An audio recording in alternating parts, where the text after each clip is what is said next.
hope this video finds you well. I'm really excited. I got my Daniel Ricciardo jersey on, and I've got my Tactical Fleet hat on. Let's talk some cars today. I've done some research on this one, but this is affordable enthusiast cars. Cars that you can actually buy for generally most of the entire list that I've got here, and then a few very controversial ones that I'm going to mention at the end are cars that you can actually legitimately buy less than a new Camry. Now, at the 35 grand mark, pretty much, right? I am going to mention one that's a little higher, but it's actually not the one you would think I would mention. All right. Now, definitely, there's a lot of classic like AMGs out there that are actually quite reliable for what they are. Any of the 55 compressor motors, a 5.4 liter supercharged motor, the CLS 55, you can generally get them, sometimes in the 10s to the 15s to the 16s. E55s are a little bit more, mainly because of one thing: aromatic suspension. Now, there is a pretty quick fix, which is just take it to a mechanical suspension. Now, you are talking probably $2-3 grand to change out that suspension, but generally speaking, from a transmission standpoint, from a motor standpoint, especially a Mercedes, a car that's been properly maintained, and you could definitely find AMGs that have been properly maintained all across the board. Dear Lord, check the Carfax. But it's a situation where you can find a very, very, very babied high-performance car. Those things from the factory made 469, rated at that. Most of them are all freaks as soon as you put them on a dyno. Put a pulley and a tune on them, you're talking way more. Not way more, but pretty good increase if you wanted to, and it's a reliable car. So interesting on that. Those are your 55 models. You're talking 2003 to 2006, 2007. Now, the M156 motor, we need to talk about that as well. Those are the 6.2 liter AMGs. They're going to be the 63 delineation, but the true 63 delineation when they were actually doing a 6.2 liter motor. 6.2, but they were harking back to their old times for 63. That's a whole nother history lesson in Mercedes. But 05 to 2015, you can find the M156 motor and trans setup in so many of their models: C, E, ML, GLE, even during the adjustment, SLS, S. Now, those are going to be a little bit more expensive, but a lot of times you can find these cars, not the SLS, but you can find a lot of these cars under 25 grand right now. And you're talking 500 to 550 horsepower out of one of the best naturally aspirated motors ever made. Now, it is worth discussing, in 2007 to 2011, they had weak head bolts. Okay? There was a fix for it, but the head bolts in those cars were weak. So a lot of times, even up to 2012, you want to avoid those model years. But even still, if you've got a really clean Carfax and a babied one, it might be worth a look, even for how cheap they are. Again, you're talking probably on those specific cars, you're probably talking under 20 grand.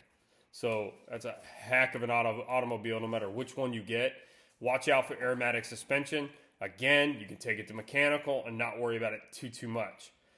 F10 M5 M6s. They're between 20 and 30 grand all day long with 50 to 80,000 miles, sometimes in the 100,000 miles. Now, I've seen quite a few even on local Facebook for like 22 to 23, and I've talked to a few of them and talked to these people, and they've kept them in super nice condition with major maintenance that just happened or whatever. You want to find one that's been treated well. And this is not a foolproof scenario by any means, talking about M5s, talking about Benzes, but you're talking about 550 horsepower plus and a super tunable motor. And honestly, the BMW 5 Series from, say, 2011 to 2017 and even newer, it's one of the best cars you can drive. They're extremely good. Take it on the road, it's safe, put the kids in it, throw it. Really good cars. A quiet sleeper, and we're going to talk about some quiet sleeper SUVs. I'm going to have a few podcasts later.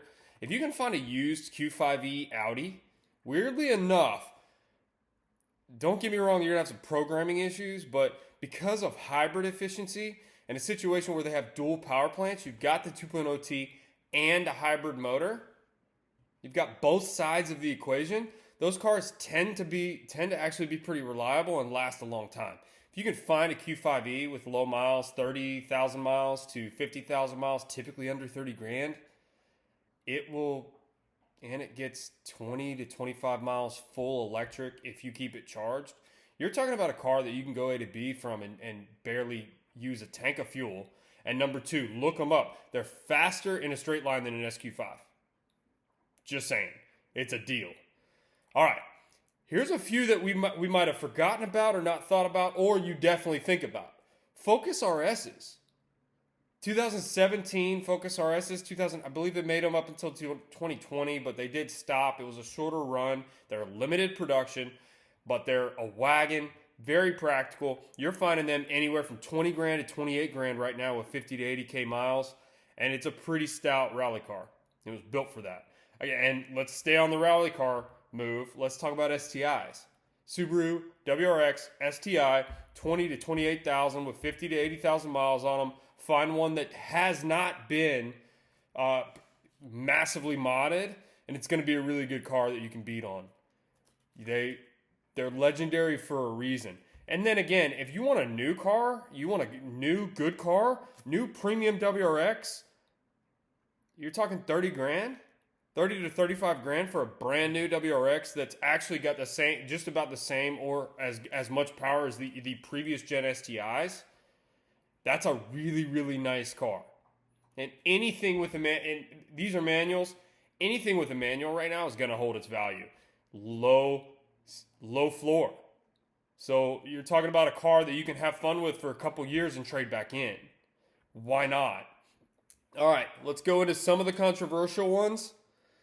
Cayman and Boxsters, definitely pretty cheap these days on the used market. Mid 2010 to like 15. They're actually pretty reliable. It's a quiet secret. Now you don't want to do a ton of work to them, but for a nice driver's car, Cayman Boxsters, even the early 2000s ones, like 2005, 2006, Boxster S, man, you're looking 15 to 20 grand, and it's a really nice car, and most of them are baby. They're a third car.